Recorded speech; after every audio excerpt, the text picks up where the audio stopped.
Здравствуйте, это канал «Жизнь на юге России». Решили с вами поделиться тем, что пережили этой ночью. Да, невероятные сильные порывы ветра. Под утро начался дождь. У меня ночью оторвало металлическую ушко. Ворота держались, замок открываю. Окно, смотрю, ворота все распахнуты. Заезжай, кто хочешь. Пошла, слава богу, у меня был кусок провода, не проволоки, цепь. Вот там у меня цепь намотана, причем ее еще раз разорвало, и пришлось второй раз. В общем, всю ночь бегала, укрепляла свои ворота. Что называется, видите, порыв ветра. Сейчас он стих, конечно. То, что творилось ночью, было страшно заснуть, потому что казалось прямо... Такой гул, такой сильный ветер, думаешь, ну все, сейчас что-нибудь где-нибудь оторвется. Хочу сказать, что такие сильные порывы ветра у нас бывают, наверное, максимум 2 раза в год. Не всегда он приносит, скажем, какие-то материальные, или был год у меня дерево, конечно, такой абрикос у меня был, его вырвало, сломало.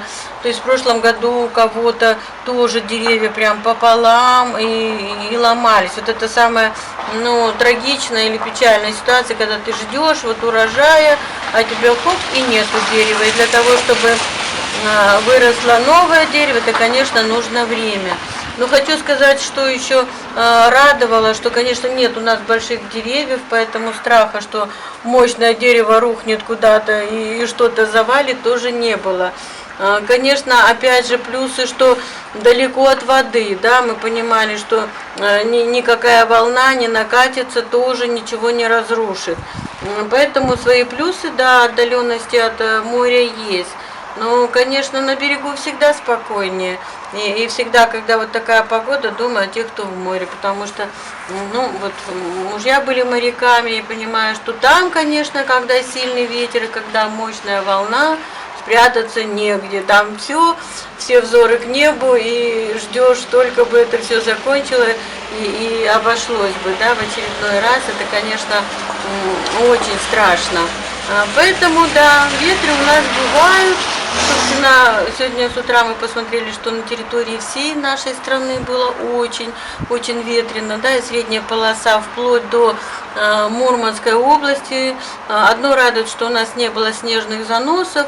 Такой дождь, который уже закончился, и все восстанавливается, да, все возвращается на круги своя. Я думаю, что в ближайшие дни будет хорошая погода, и мы что-нибудь вам покажем, да, на фоне солнца, тепла.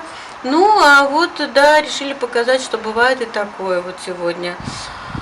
Поэтому не слышала, чтобы у кого-то что-то серьезное такое случилось, но этот ветер, сильный ветер и порывы его всегда проверка на прочность. Хочу сказать, крыши вроде у всех на месте, то есть закреплены были надежно, те, у кого были закреплены, ничего никуда не унесло. Но было такое, что в процессе, да, строительства, тут дом у нас крыли в какой-то год, и не успели строители закрепить, и, конечно, срывает эти покрытия, которые кровельные. Ничего страшного. В общем-то, слава богу, все живы, все целы. Надеюсь, что у вас тоже ничего страшного не случилось, да, там, где вы живете. Если что-то случилось, делитесь в комментариях. Поэтому, до скорой встречи. Всего вам доброго. Пока.